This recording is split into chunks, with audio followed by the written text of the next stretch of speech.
प्रणाम। आज हम गायत्री मंत्र पढ़ने जा रहे हैं।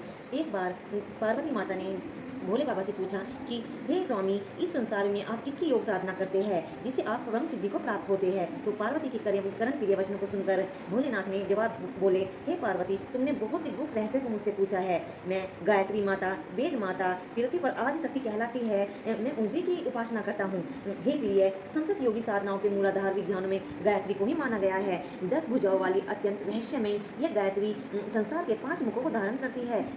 अत्यंत सुबोधित होती है। शिव के अत्यंत पूर्व वचनों को सुनकर जिज्ञासा पार्वती ने पूछा, हे कृपालो, कृपा करके इन 5 मुख और 10 भुजाओं का रहस्य मुझे बताइए।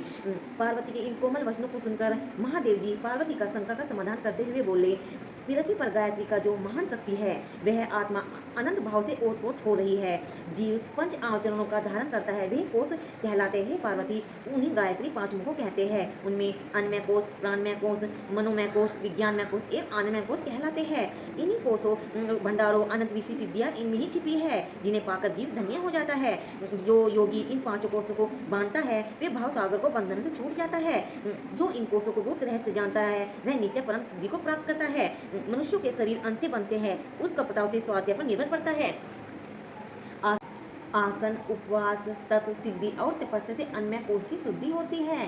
प्राण शक्ति से मनुष्य का ऐश्वर्य, पुरुषार्थ, तेज और यश निश्चय ही बढ़ते हैं। 5 महाप्राण में और लघु प्राण, इन 10 से उत्तम प्राण में कोष बनता है। बंधु, मुर्दा एवं प्राण में से यत्नशील पुरुष को यह प्राण में कोष सिद्ध प्राप्त होता है।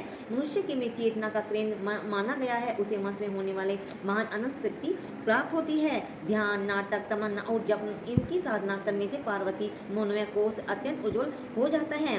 संसार का अपना ठीक ठाक और पूरा ज्ञान को ही विज्ञान से कहा गया है।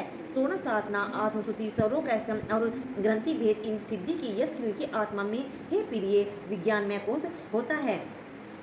तो बस आज हम इतना ही पढ़ेंगे। कल हम पूरे विस्तार से अन्य कोष के बारे में पढ़ेंगे। पहले मैं 1 घंटा इसका अन्य कोष के बारे में अध्ययन करूंगी और 5 मिनट को मैं आपको सुनाऊंगी। तो 24 घंटे में से केवल 5 मिनट आप अपने लिए निकालें और कल मैं इसी समय फिर से आऊँगी। तब तक के लिए प्रणाम।